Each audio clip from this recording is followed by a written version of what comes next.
一名被囚禁的8岁男孩，他的身上有很多的伤疤，手脚还带着铁链，明显呢是遭受过虐待。在那个民宅内警方总共救出了3名儿童，但是奇怪的是，不久之后，其中一名13岁的女孩突然失踪了。1年之后呢，她以一名男孩的身份再次出现。经过医生的检查呢，她竟然不是小孩，而是一名33岁的成年女性。是她在幕后操纵了一切，而她并不是一个人在战斗，她的背后是一个可怕的邪教组织。高分惊悚电影《孤儿院》就是根据这个案件改编的。大家好，我是海岩，今天呢，我们就来说一下这个案子。2007年的5月7日，捷克布尔诺市市郊的库日姆小镇爱德华刚刚当上了爸爸为了随时能够看到婴儿床里的宝贝呢，他在家里安装了一套无线婴儿监视器。他坐在客厅里调试着设备屏幕闪烁着雪花点，他转动天线寻找着最佳的信号。画面终于出现了，但是爱德华愣住了。屏幕里没有出现温馨的婴儿床，而是另一个画面，一个小男孩全身赤裸的，双手被铁链拴着，而铁链的另一端呢，消失在黑暗当中。男孩周围堆满了排泄物和呕吐物，男孩的身上满是伤痕，他像是饿极了，正趴在地上舔食着地上的污秽。爱德华看到这里才反应过来，这应该是监控器串台了，无意中接收到了别人家摄像头的信号。于是呢，爱德华马上报了警。警方很快赶到现场根据串台信号的传播范围呢，调查人员确定信号源就在爱德华方圆1公里内。排查很快就锁定了目标，是和爱德华只有1墙之隔的克拉拉家。这个克拉拉呢，是一位单亲母亲，29岁，独自带着2个儿子生活。警方敲开了她的门时，她表现得非常的平静。屋子里还有她的姐姐卡特琳娜，以及一个瘦弱的小女孩，叫做安娜。克拉拉解释说这是我收养的女儿她13岁了。安娜的身世非常的可怜，她的父母都是瘾君子，她从小受到了虐待，还被诊断出了白血病医生说可能活不到16岁，她需要照顾，于是呢我就收留了她。那个小女孩呢，正依偎在这个克拉拉的身边怀里呢抱着一个洋娃娃，偶尔还发出一些无意义的声音，就像是受惊的小动物一样。警员呢当时也没有多想，当问到监控画面里的男孩时，克拉拉说：“我家里没有监控，也没有小男孩，我的2个儿子都在学校里，今晚不回来。”警方觉得有些蹊跷但是一时也没有什么证据，正准备离开呢。就在这时，爱德华打来了电话，他说他刚才在监控里听到了警察和克拉拉的谈话，这就说明了信号就是从克拉拉家里传来的。警方重新审视了这间房子地下室的门紧锁着，克拉拉拒绝打开，他说：“这是我家，你们无权搜查。”争执当中呢，那个叫安娜的小女孩突然尖叫起来，开始在屋子里乱跑，试图推搡警察。卡特琳娜呢也冲上前来阻挠。这家人反常的举动让警察更加确信地下室里一定藏着什么。为了不伤害到被困的男孩，警员叫来了专业的消防员。当地下室的门被撬开的瞬间，一股混合着尿液、粪便和腐臭的气味扑面而来，几个警员当场干呕。监控画面里的那个男孩呢，就蜷曲在角落里，他叫安德烈是克拉拉的小儿子，今年8岁了。铁链锁着他的双手，他一丝不挂，周围呢还堆满了排泄物，里面的空间非常的狭小。当警员靠近他的时候呢，安德烈做出了一个让所有人都意想不到的动作，他主动走向前，露出了那个灿烂的笑容。那是一种被长期操控、被折磨之后形成的讨好，是一种自我防御式的、诡异的、让人头皮发麻的笑。安德烈被紧急的送往了波尔诺儿童中心。警方同时在学校里找到了他的哥哥10岁的雅各布。雅各布呢身上同样布满了伤痕，虽然在学校上课，但是他的精神状态明显异常，眼神闪躲不敢与人直视说话结结巴巴，像是在害怕什么。2个孩子都被安置在儿童中心接受治疗。克拉拉和她的姐姐卡特琳娜被逮捕，而那个13岁的安娜呢，也被当作受害者之一，被送到了儿童中心。审问克拉拉的过程出乎意料的顺利她几乎没有怎么反抗，就承认了自己对2个孩子的虐待行为。但是经过调查，这个案件并不是那么简单。克拉拉和她的姐姐卡特琳娜出生在一个中产家庭，家里呢还有另外一个姐姐。克拉拉呢是家里最小的孩子。18岁的时候意外怀孕，和男友奉子成婚。结婚之后呢，生下了2个儿子，也就是雅各布和安德烈。后来呢，克拉拉和丈夫离婚了，2个儿子跟着母亲克拉拉生活。邻居们对她的评价都很好，说她是一个温柔有耐心，是一名非常称职的母亲。2004年，姐姐科特琳娜带着13岁的安娜找到了克拉拉，并且呢讲述了安娜的悲惨遭遇。言下的意思呢，就是希望克拉拉能够收养安娜。克拉拉是一个非常感性的女人，她听到了安娜的悲惨遭遇之后，眼圈泛红流下了眼泪，最终呢同意收养安娜。但是她绝对想不到，正是这个决定让她和2个儿子陷入了万劫不复的深渊。因为她领养的这个安娜，她的真实年龄是33岁，是一名假扮小孩的成年人，她所到之处都会发生灾难。姐姐特别的交代过，安娜呢因为早年受到过虐待，所以呢需要陪伴和按摩。善良的克拉拉每天抽出了大量的时间来陪伴安娜，还经常帮安娜按摩。安娜表现得非常的依赖她，时刻都待在她的身边。只要有机会呢，她就会黏在克拉拉的身边来撒娇卖萌。慢慢的呢，克拉拉把安娜看成了自己的孩子，甚至忽略了另外2个儿子。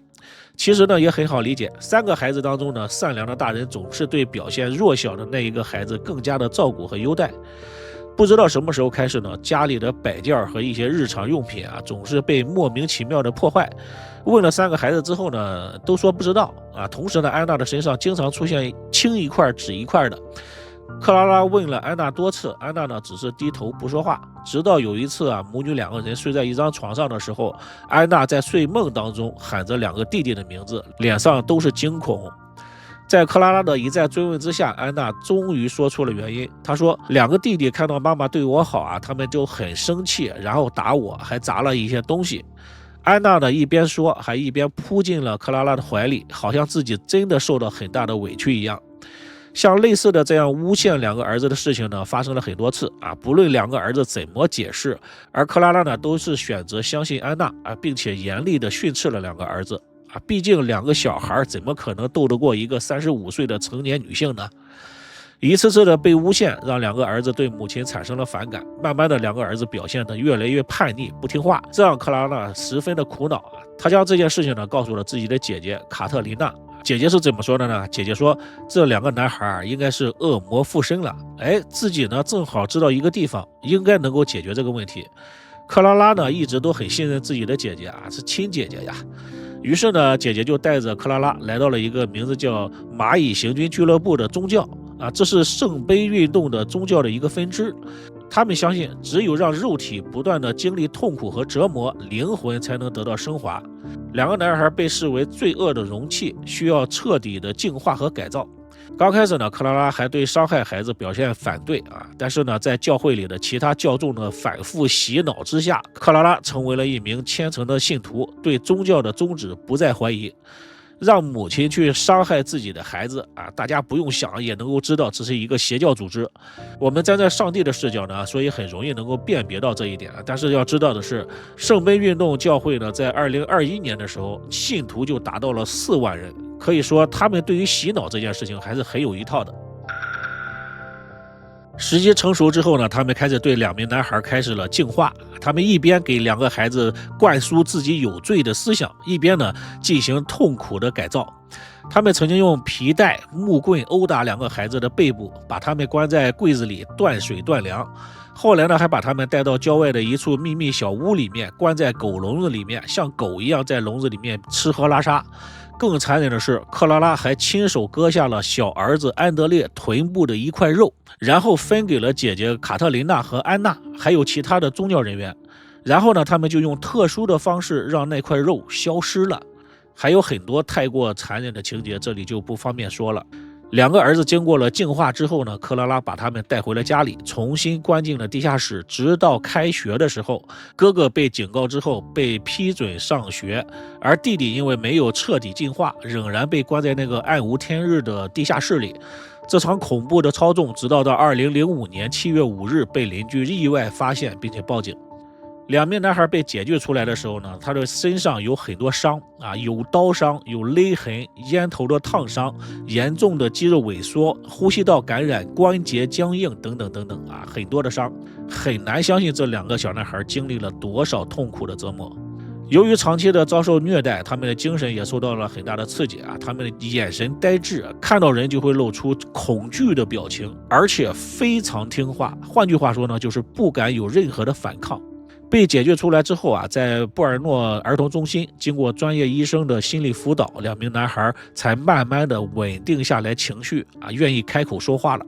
人们这才知道呢，原来一切都是从安娜到了他们家之后才开始的。同时，安娜也参与了对2名男孩的虐待，安娜就是一个关键的人物。于是警方赶紧赶往儿童中心，想找到安娜进行调查的时候呢，才发现安娜已经神秘的失踪了。就在警方的眼皮底下，那个13岁的女孩从儿童中心跳窗逃走，消失的是无影无踪。儿童中心的医生告诉警方安娜呢在这里表现得非常的反常，她拒绝任何人的碰触从不与人交流，像是在刻意隐藏什么。更关键的是，医生们发现安娜身上有大片的生长纹，那是成年人快速减脂之后才会留下的痕迹。她的骨骼呢也完全的定型了，丝毫没有13岁少女该有的那种稚嫩感。警方调取了安娜的身份信息，结果令人震惊。在成为克拉拉的养女之前呢，安娜没有任何的身份记录没有出生证明，没有就医记录，就连上学记录也没有。这个名字这个人就仿佛是凭空出现的一样。因为安娜是姐姐卡特琳娜给带来的，所以警方重点调查了卡特琳娜的关系网，找到了一些线索。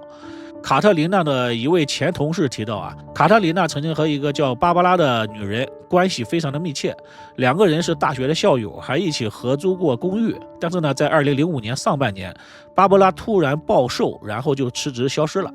那个同事呢，还拿出了一张旧照片安娜竟然和芭芭拉长得几乎是一模一样。警方调取了芭芭拉的资料DNA 对比的结果让所有人都倒吸了一口凉气。安娜就是芭芭拉，而她的真实年龄是33岁。这个身高不足1.6米，长着一张娃娃脸的女人，凭借着精心的伪装，成功的假扮了13岁少女多年。她戴着儿童眼镜，穿着幼稚的连衣裙，控制体重，保持瘦小，甚至呢还模仿孩子说话的方式和肢体语言。而她的目标就是混入一个又一个家庭，成为被收养的孩子，然后操控一切。对于安娜的追捕进行了6个月，没有任何的线索，安娜就像是人间蒸发了一样，直到她以另一种令人震惊的方式出现。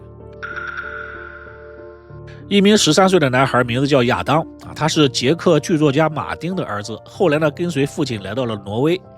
亚当告诉老师他的父亲经常对他进行不道德的行为，而且呢有时候还把他出租给别的成年男性。于是呢，老师就报警了，警察将父亲马丁逮捕归案亚当呢临时被安排在一个孤儿院里。为了验证亚当到底有没有被侵犯过警方安排给亚当体检，意外发现亚当竟然是一个女孩。到这里呢，大家已经猜到了这个亚当呢其实就是失踪多日的安娜。原来呢，安娜其实是蚂蚁行军俱乐部的一员，她在组织成员的帮助之下，从捷克布尔诺儿童中心逃到了挪威。剃了光头，她用胶带裹住自己的胸部，假扮成一名13岁的男孩，在挪威继续她的表演。她甚至故技重施，指控自己的养父对自己进行性侵然后呢，试图再次被新的家庭收养。她的养父马丁呢，实际上也是蚂蚁行军俱乐部的成员，他们是一伙的，目的呢就是帮安娜不断的被新的家庭收养。知道自己露馅的安娜呢，准备和同伙一起逃走，结果呢被挪威警察给逮捕了，之后被引渡回捷克受审。根据被虐待的2名男孩的说法呢，对他们进行虐待的总共有6个人，除了母亲克拉拉、母亲的姐姐卡特琳娜和安娜之外呢，还有另外3个人，他们不认识，也说不出名字，也无法描述出样貌。回顾整个案件呢，克拉拉虽然对儿子施暴，但是从头到尾她都是被骗的。从某个角度来说呢，克拉拉也是受害者。但是当警察告诉她真相的时候呢，她完全不相信，她以为警察在骗她，她更愿意相信自己的姐姐和女儿安娜，一直不愿意说出另外3个人到底是谁。直到警方抓住了安娜之后，审问安娜的时候呢，让克拉拉在审讯室外面偷听。当克拉拉听到安娜亲口说出了真相之后，她瞬间崩溃大哭着喊道：“我到底干了什么呀？”最终呢，她说出了另外3名施暴者的身份，他们分别是汉娜·巴索瓦、杨图雷克还有杨斯克拉。其中呢，杨斯克拉是安娜的亲弟弟。这3个人呢，也都是蚂蚁行军俱乐部的成员。蚂蚁行军俱乐部的首领叫做约瑟夫，他正是安娜的亲生父亲啊，这就是为什么那么多人帮助安娜伪造身份的原因。那么安娜为什么要假扮小孩呢？难道她有什么精神疾病吗？根据调查呢，安娜童年很好啊，也并没有什么精神疾病。她的父亲约瑟夫是一名成功的商人，所以呢，他家里也不缺钱。安娜之所以这样做的原因，完全是因为安娜个人变态的表演欲啊，她喜欢假扮成小孩的样子，然后在背后操纵别人，把别人玩弄于股掌之间。而姐姐卡特琳娜呢，她一开始就知道安娜的真实身份。卡特琳娜为什么要把自己的妹妹推向深渊呢？警方的调查给出的答案是妒忌。克拉拉呢是家里最小的孩子，也是父母最宠爱的一个。2个姐姐虽然都很聪明优秀，但是父母总是把更多的资源和关爱倾注在克拉拉的身上。就像前面我们说过的一样，父母总是对那个最弱小的孩子偏爱和照顾。卡特琳娜呢，从小对此是耿耿于怀。当芭芭拉找到她，提出了要进入克拉拉的家庭的时候，卡特琳娜毫不犹豫地答应了。她想让那个从小被偏爱的妹妹也尝到被忽视、被操纵、被夺走一切的滋味。案件呢，自此也就真相大白了。最终呢，克拉拉被判了9年有期徒刑，她的姐姐卡特琳娜被判了10年，其他的3名施暴者分别被判了5年、6年和7年的刑期。而本案的始作俑者安娜啊，也就是芭芭拉，由于没有直接证据来证明她参与过暴力行为，法庭呢仅仅判了她5年的监禁。她是所有罪犯当中唯一提前被释放的人，从此消失在了人海当中。也可能在某个地方，她还在继续着她的表演，不断的更换着新的身份。